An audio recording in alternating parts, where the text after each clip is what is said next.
রংপুর বিভাগে গাইবান্ধা জেলায় এত সুন্দর অসম্ভব সুন্দর একটি মন্দির দেখে গাইস আমার জীবন ধন্য হয়ে গেছে একদম। আমি তো মন্দির দর্শন করতেছি, সাথে গাইস আপনাদেরকেও দর্শন করাচ্ছি।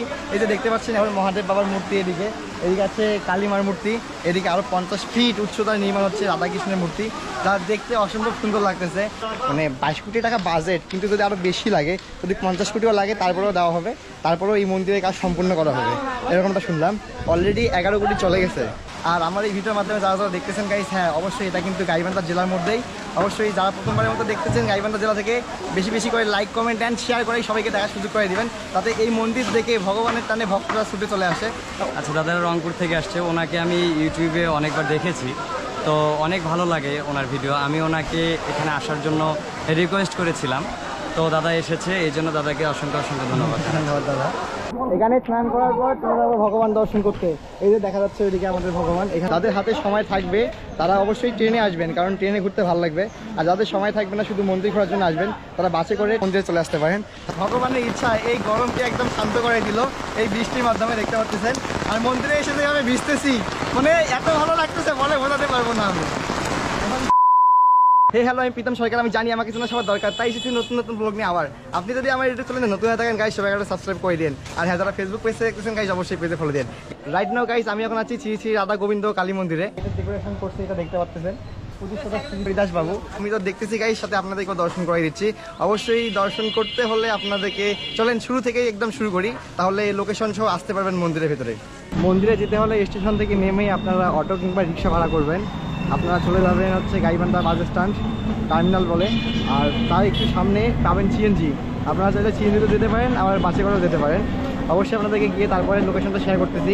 আমরা হয়তো রিক্সা নিয়ে যাচ্ছি, এখান থেকে রিক্সা ভাড়া কিন্তু 20 টাকা করে, আর অটোতে গেলে 5 টাকা করে পড়বে। আমরা রিক্সা করেই যাচ্ছি।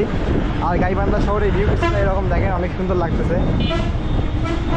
রিক্সা থেকে নেমে আমরা বগুড়ার গাড়িতে করে যাচ্ছি কোমরপুর পর্যন্ত। আমার কোমরপুর যাবে, এটা কোমরপুর কত করে ticket?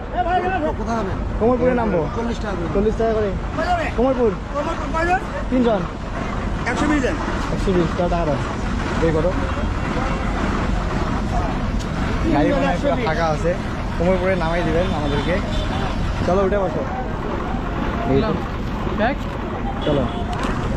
Mail service ticket Gaibandha Palashbari Bogura. আচ্ছা, বগুড়ার গাড়িতে উঠলে আপনারা কোমরপুরে নামতে পারবেন। চলো, এই যে উঠে পড়তেছি, ফাঁকা। ভালো আছে না? আমার পুরা গাড়িয়ে ফাঁকা, ভর্তি হয়ে যেতে কত সময় লাগবে জানা নাই আমার। তারপরে বসে আছি, পেছনে বসি। চলো 3 জন একসাথেই।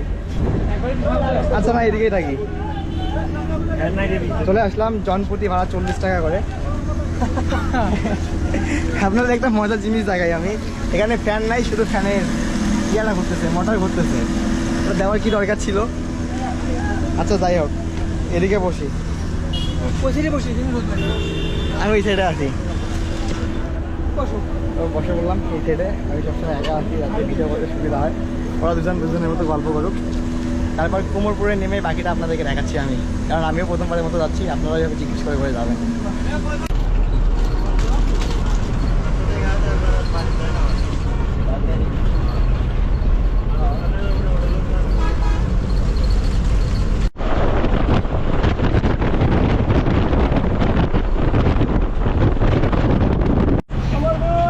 ফাইনালি গাইস কোমরপুরে নেমে আসলাম, চলে আসলাম কোমরপুরে। রাস্তাঘাট চলতেছে দেখেন, বড় রাস্তা। যাই হোক, ব্যাপার না, কোমরপুরে নেমেই পড়লাম। এখন গন্তব্যস্থল হচ্ছে মন্দিরে। কোমরপুরে আসলে আপনাকে নামাই দেবে এই সাইডে, আপনাকে যেতে হবে এই সাইড থেকে ওই সাইডে যেতে হবে, মানে ওভারব্রিজের নিচ দিয়ে যাইতে হবে আপনাদেরকে ওই দিকে। তারপরে এই যে অনেক ভ্যান আছে, এই ভ্যানে করে যাইতে পারবেন। আপনি যাবেন? একদিন কেন 10 টাকা? 5 টাকা করে তো ভাড়াই। 20 টাকা দেবো 3 জন। যাবেন? এই যে এইখানে যেতে পারবেন বাতাস খেতে খেতে। আমাদের পেট ভরা ভরা। কোমরপুরে এসে এভাবে এরকম ভ্যান পাবেন, ভ্যানে করে চলে যাবেন বড় মন্দিরে। জিজ্ঞাসা করবেন বড় মন্দিরে যাবেন, অবশ্যই আপনাদেরকে নিয়ে যাবে। ভাড়া 5 টাকাও নেয়, কোনো সময় 10 টাকাও নেয় ভাড়া করে উঠবে। আমাদের গঙ্গাতে নাই 5 টাকা ভাড়া না, 10 টাকা করে দেয় আমরা। 10 টাকা করে খালি গাড়ি আটার লাগে। ও তাহলে ঠিক আছে, খালি গাড়ি নাই। হ্যাঁ, ভাড়া 5 টাকা। কতটুকু? বেশি দূর তো না, তোমার নামা লাগতো, মামা চালাইতো। হ্যাঁ, মামা নামে নাই। এভাবেই আপনারা ভ্যানে করে উঠে সুন্দর বাতাস খাবেন, খেতে খেতে চলে যাবেন মন্দিরের সামনে। এই হচ্ছে লোকেশন। অবশ্যই গাইস যারা দেখতেছেন, সাথে অনিদার আমি ক্যামেরাম্যান হিসেবে আছি। হ্যাঁ গাইস, বড় ভাই অনিদা কেমন লাগতেছে ভীষণ ভীষণ খাওয়া দাওয়ার পর? হ্যাঁ, খাওয়া দাওয়া রাস্তাটা- ভালো যে ভীষণ রাস্তাটা সুবিধা কিন্তু পাইছিল। আকাশমণি গাছ আর দুই সবথেকে দিকে। ভালো লাগতেছে এই ইন্টারেস্টিং ভ্যানটা, ভ্যানটা চমৎকার। গাইস, এই বাতাস ভ্যানটা কিন্তু প্রচুর, ভ্যানের মধ্যে বাতাস পাবেন, একদম মন খুলে শ্বাস নিতে পারবেন। এভাবেই চলে আসবেন আপনারা মন্দিরে। ব্রিজটার কাজ চলছে, এদিকে নতুন ব্রিজ হচ্ছে আর এদিকে ভাঙ্গা রাস্তা। টমটমে ঘরে সত্যি ঘরে আছে সেইভাবে, আমরা যদি পরে যাই শেষ আমি অবস্থা দেখেন একদম এই পড়লো রে। এখনই অনিদা যাইতো।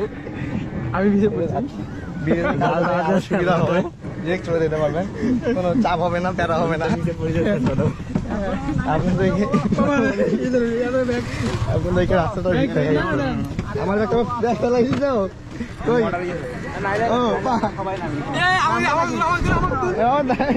অনেক কষ্ট করতেছে, নামে পড়ি। এই উঠছে গাড়ি, উঠে গেছে, এই উঠে গেছে। বাহ। না, ছেলেটা অনেক কষ্ট করলো। হ্যাঁ, যাই হোক, আর অল্প একটু মনে হয়, তাই না? তাহলে চলে আসবো। গাইস ফাইনালি মন্দিরের সামনে চলে আসলাম। এখনো মন্দিরের কাজ সম্পূর্ণ হয় নাই, কাজ চলছে, আপনাদেরকে দেখাচ্ছি এখান থেকেই। এই যে দেখতে পাচ্ছেন, বেশি দূর না, ভ্যানে করে আসতে সময় লাগে মাত্র 5 মিনিট। চলেন ভেতরে যাই, ভেতরে ভিউটা আপনাদের সাথে শেয়ার করি। গাইস, আপনাদেরকে একটু দেখাই বাইরের ডিজাইনটা। কাজ এখনো শেষ হয় নাই, কাজ শেষ হলে আমি জানি আরো সুন্দর লাগবে। আর মন্দিরের পুরো কাজ এখনো শেষ হয় নাই, একটু একটু করে কাজ চলতেছে, শেষ হলে তো আমি আবারও আসবো। তার আগে আপনাদেরকে দেখানোর জন্য আবারও চলে আসলাম আমি। ভিতরে এসে আপনারা পেয়ে যাবেন এইদিকে রাধাকৃষ্ণ, তারপরে গোপাল ঠাকুর, লোকনাথ বাবা, এরকম একটা দৃশ্য পাবেন। ওইদিকে হয়তো আরো অনেক কিছু করতেছে অ্যাটসেট্রা। আমি আপাতত এদিকে যাবো, কারণ আমার এই জায়গাটা বেশি ভালো লাগে। আসেন এইদিকে। এটা নাকি হবে 50 ফিট, মানে 50 ফিট হাওয়া যাচ্ছে, কত দূর উপরে হবে এটা আমি শুনলাম। হচ্ছে রাধাকৃষ্ণের মূর্তি বসাবে 50 ফিটের উপরে, তখন কাজ শেষ হবে, তাহলে একবার ভাবেন কত সুন্দর লাগবে। আসেন ভেতরে যাই আরেকটু। আর এদিকে হচ্ছে লোকনাথ বাবার মূর্তি, এদিকে আরো অনেক ছোট ছোট মন্দির আছে, যেগুলোতে থাকবে অনেক মূর্তি থাকবে। লোকনাথ বাবা দেখতেছেন, আরো লাগবে। এই যে ছোট ছোট মন্দিরগুলো দেখতেছেন, এখানে 140টা প্রতিমা নির্মাণ হবে, তাহলে একবার ভাবেন। আর এদিকে মন্দিরের কাজ চলতেছে, এখানে এখনো শেষ হয় নাই। সব থেকে মেন আকর্ষণ অ্যান্ড আমাকে বেশি ভালো লাগে যে এই যে শিব মূর্তিটা, এটা দেখলেই জীবন ধন্য হয়ে যাবে। দেখতে পাচ্ছেন শিব মূর্তি, মানে এই শিব মূর্তি কোথায় দেখছিলেন, মনে আছে কি আপনাদের? অবশ্যই জানা থাকলে কমেন্টে জানাবেন। আর শিব মূর্তিটা দেখেন কত বড়। এই যে আমি যদি আপনাদেরকে একটু দেখাই এখান থেকে, চারিদিকে সবুজে ঘেরা ফুলের গাছ, আর এদিকে হচ্ছে শিব মূর্তি। এটা কিন্তু বাইরের দেশে না, এটা হচ্ছে আমাদের বাংলাদেশেই, গাইবান্ধা জেলার মধ্যে। দেখেন এইদিকে হর হর মহাদেব বাবা, এদিকে কালীমা, আর ওইদিকে ধারণা করা যাচ্ছে যে কি রাধাকৃষ্ণের মূর্তি হবে, তাও আবার 50 ফিট উপরে। মানে এটা 50 ফিটে কাজ করতেছে, এটা যখন হবে তার উপরে থাকবে, তাহলে কত সুন্দর লাগবে একবার ভেবে দেখেন। তো গাইবান্ধা জেলার মধ্যে এত সুন্দর মন্দির, আরও অনেক কিছু হচ্ছে। দাদা সব কিছুই জানে, দাদা এই মন্দিরের পুজো করে, তাই তো দাদা? দাদার নাম? হর হর মহাদেব। আমি শ্রী টগরচন্দ্র দেবনাথ। আমি মন্দিরের সাধারণ একজন সেবক। আমার আরাধ্যর প্রণাম জানিয়ে, আসলে এটা আমার খুবই ভালো লাগে, আমার আরাধ্য আছে আমার সাথে। তো দাদারা আসছে, দাদাদের বাসার কথা রংপুরে। আচ্ছা, দাদারা রংপুর থেকে আসছে, ওনাকে আমি ইউটিউবে অনেকবার দেখেছি, তো অনেক ভালো লাগে ওনার ভিডিও। আমি ওনাকে এখানে আসার জন্য রিকোয়েস্ট করেছিলাম, তো দাদা এসেছে, এই জন্য দাদাকে অসংখ্য ধন্যবাদ। ধন্যবাদ দাদা। আর সব থেকে মজার বিষয় হচ্ছে কি, এত সুন্দর মন্দির তৈরি করার জন্য, মানে আমাদের মতো ভক্ত যারা আসে, মন্দির ভালোবাসে, আসতে পারবে সহজেই। যেভাবে লোকেশন দিয়ে দিছি আমি, চাইলে আপনারা সবাই আসতে পারবেন। আচ্ছা দাদা, মন্দিরের পাশাপাশি আর কি কি হচ্ছে এখানে? আচ্ছা, এখানে যেটা থাকছে মানবিকতার দিক থেকে, বৃদ্ধাশ্রম থাকবে, তারপরে হচ্ছে আমাদের গুরুকুল যেটা, সেটা অটোমেটিকলি আমাদের শুরু হয়ে গেছে 1 মাস আগে থেকে। আর তারপরে একটা প্রাথমিক চিকিৎসার ব্যবস্থা, আর প্রতিদিন যে ভক্তবৃন্দরা আসবে তাদের খাবার ব্যবস্থা, যে তারপরে হচ্ছে আপনার স্নানের একটা সুব্যবস্থা আছে, এবং তার সাথে সাথে আরও বিভিন্ন রকমের কাজ চলতেছে, আপনারা দেখতে পাচ্ছেন।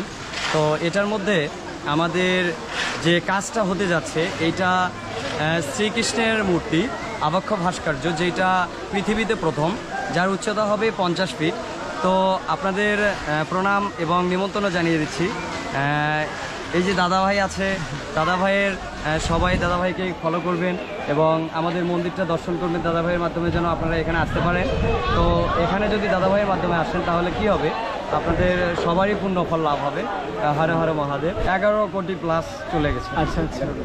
আমি শুনলাম এটা নাকি একজনই তৈরি করতেছে। হ্যাঁ, হরিদাস বাবু এবং দেখলাম হরিদাস বাবু নাম লাগে। হরিদাস বাবু দাদা ভাইকে আমি অসংখ্য অসংখ্য প্রণাম জানাচ্ছি। দাদাকে আমিও প্রণাম জানাচ্ছি, কারণ দাদা অনেক ভক্তকে এই এত সুন্দর মন্দির দেখার সুযোগ করে দিছে। তা দেখা করার জন্য অনেক দূরে যাইতে হয়, আমাদের গাইবান্ধা জেলার মধ্যেই পেয়ে যাচ্ছে এত সুন্দর মন্দির। আমার সভাপতি মহাশয়কে আমার অন্তরস্থল থেকে প্রণাম জানিয়ে দিচ্ছি। আর দাদা ভাই যেটা আসলে করছে এটা বাংলাদেশে বিরল। এই দাদা ভাই আপনারা দেখতেই পাচ্ছেন ভিডিওতে। তো আপনারা যে এখানে আসছেন আমরা নিজেকে ধন্য মনে করছি এবং খুবই কৃতজ্ঞ বোধ করতেছি, এর জন্য আপনাদের প্রণাম। আরেকটা বিষয়, এখানে কি প্রতিদিনই আসলে প্রসাদ পাবে যে কোনো ভক্ত? হ্যাঁ, যে কোনো ভক্ত আসলে এখানে প্রসাদের ব্যবস্থা আছে। এটা আপনার ওই যে বাংলা মাসের শেষ রবিবার, এই শেষ রবিবারে আমাদের অনুষ্ঠানটা বর্তমানে হচ্ছে। তো এই আগে ছিল যে নিউজটা আমরা আগে দেখছি, এটাতে ছিল প্রত্যেক মাসের প্রতি রবিবার। তো এইটা আমরা আসলে পরিবর্তন করছি, কেননা এটার জন্য অনেকের সমস্যা হয়। আমাদের যে মিস্ত্রিরা কাজ করছে তাদের জন্য আসলে একটা মানে কাজটা পিছনে চলে যাচ্ছে, এরকম একটা বিষয়। তো বলেন। আরেকটা বিষয় হচ্ছে যে গাইবান্ধার এই মন্দিরে আসার পর সবাই আমাকে এত আপন করে নিচ্ছে, মনে হচ্ছে সবাই নিজের অনেক আগে থেকে পরিচিত, এরকম একটা অবস্থা। আসলে ভালো লাগলো সবাইকে। আসলে ভগবানের কাছে যারা আসবে, আমিও ভগবানের সেবক, আপনিও ভগবানের সেবক। তো সেবক হচ্ছে একবারে আপন যে ভাই, ঠিক এরকম একটা দাম। তো দাদা ভাইকে আবারও প্রণাম জানাচ্ছি, কেননা আমার রিকোয়েস্টে দাদা ভাই এখানে এসেছে। আমরা ভীষণভাবে কৃতজ্ঞ। আপনি হয়তো না বললে আমরা এখানে হয়তো আসতাম না, আর এরকম আমাদের সৌভাগ্য হইতো না। জানি না কবে হইতো বা হইতো না, ঠিক আছে? তো আমরা ভীষণভাবে কৃতজ্ঞ আপনার কাছে, অসংখ্য ধন্যবাদ আপনাকে। আর আমার এই ভিডিওর মাধ্যমে যারা দেখতেছেন এখনও ঘুরে আসতে পারেন, আবার মন্দিরের কাজ শেষ করে আসতে পারেন। তবে মানে এরকম একটা মন্দির হচ্ছে, আপনারা বাড়িতে বসে থাকবেন, ব্যাপারটা কেমন দেখায়, চাইলেই চলে আসতে পারেন তাড়াতাড়ি। একদম সহজভাবে লোকেশন দেওয়া আছে আমার ভিডিওতে, আপনারা যে কেউ দেখলেই সুন্দরভাবে দেখবেন, চলে আসতে পারবেন। ঠিক আছে, নমস্কার ভাই। ভিজি যাবো রে এই বৃষ্টির মধ্যে, এই যে ভগবানের সামনে স্নান করার মজাই আলাদা। না না না,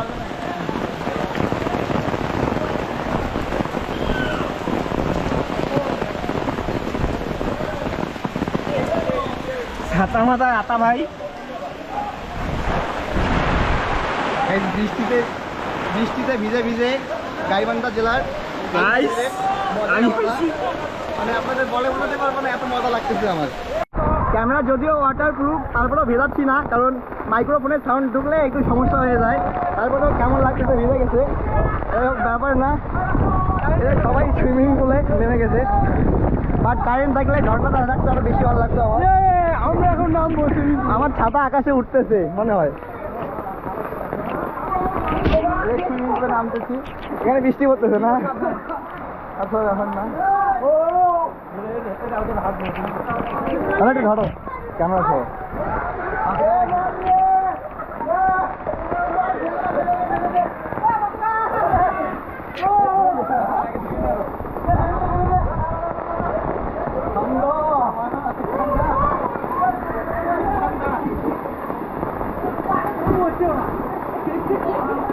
জল বাড়া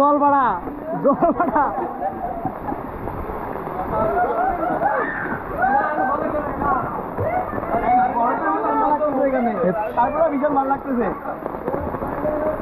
আপনারা এভাবে চাইলে আসতে পারবেন মন্দিরে, এসে এখানে স্নান করার পর ভগবানের কাছে প্রার্থনা করবেন, পূজা করবেন আপনাদের ইচ্ছা মতো। আর হ্যাঁ, সেখানে কিন্তু কেউ কাপড় চোপড় দিবেন আপনাদেরকে, বাসা থেকে নিজের ইচ্ছা মতো নিয়ে আসবেন, নিয়ে এসে সুইমিং করবেন, ঠিক আছে?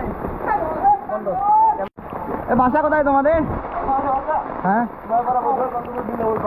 আচ্ছা, বৃন্দাবন পাড়া। সবাই এখানকার, তাই তো? নমস্কার নমস্কার, আমি একমাত্র বাইরে রংপুর থেকে আসছি। হ্যাঁ, এটাও একটা বাড়ির মতো হয়ে গেছে আমার। বাহ,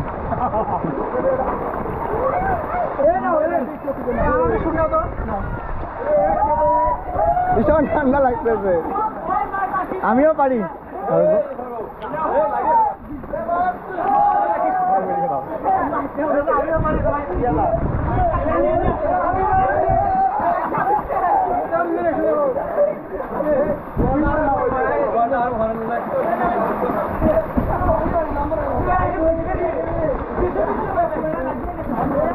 গাইস আপনাদের দারুণ একটা জিনিস দেখাতেই ভুলে গেছি আমি।